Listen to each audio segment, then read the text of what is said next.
Après des débuts pourtant prometteurs, Game Republic peine toujours à confirmer le potentiel entrevu.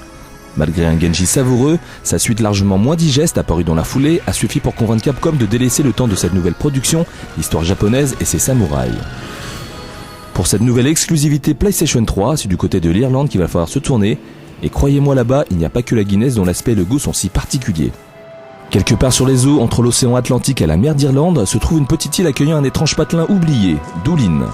Peu ouvert sur les étrangers, ce village semble avoir été il y a 17 ans le théâtre d'événements pour le moins obscurs.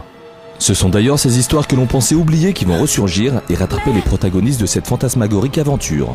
Hélène, orpheline de sa mère depuis cette date, reçoit un beau jour une missive, la sommant de se rendre dans cette bourgade perdue.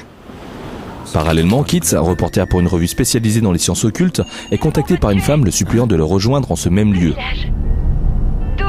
Sur place, plutôt qu'à des retrouvailles chaudement attendues ou à un rendez-vous sans explication, c'est à un meurtre que sont confrontés nos deux héros.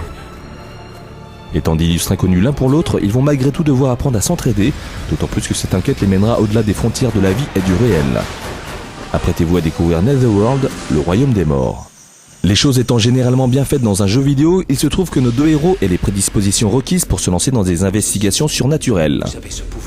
Le déroulement se fait donc en deux temps. Un premier dans notre monde, où il faudra mener une toute petite enquête menant vers l'item qui ouvrira à la nuit tombée les voies pour le royaume des morts.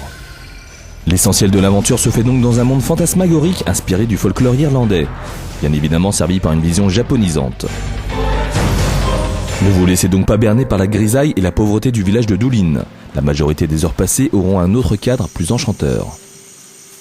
Une fois plongés dans le Netherworld, Hélène et Kit se découvrent des capacités mystiques les rendant capables d'absorber l'âme mourante de leurs ennemis. Ces derniers, les Folks, permettent en fait à nos deux héros de se défendre dans ce monde hostile. Une fois absorbés, ces âmes qu'il faudra attribuer à chacune des touches principales de la manette seront invocables et vous feront bénéficier de leurs attributs. Attaque de proximité, attaque verticale, attaque à distance, protection, effets élémentaires, etc., etc. La panoplie est large à condition de se donner la peine de rechercher ces folks et de les affaiblir avec les bonnes attaques. A noter d'ailleurs que la capture des âmes se fait par un bref mouvement du 6-axis, sympa, mais sans plus. Le concept de folklore est en lui-même très intéressant, cependant il est assez répétitif, la faute à une action un peu trop présente. Et si le titre se définit comme un action RPG, préparez-vous à oublier cette seconde partie tant on passe son temps à déglinguer de la créature irlandaise. Ces phases ne sont d'ailleurs pas vraiment agréables, la faute à une caméra qui peine à suivre convenablement l'action. Dommage. Pour leur second titre dans l'ère haute définition, les gars de Game Republic ne sont toujours pas parvenus à trouver la bonne formule. Derrière un univers qui a tout pour nous charmer et une narration qui aurait pu être une vraie bonne idée, certains ne sauront que trouver répétition et imperfection. Pour ces raisons, Folklore ne plaira sans doute pas à tout le monde, mais il mérite néanmoins que l'on s'y attarde. Il ne tient qu'à vous de vous laisser happer par le Netherworld. La note jeu actu, 14/20.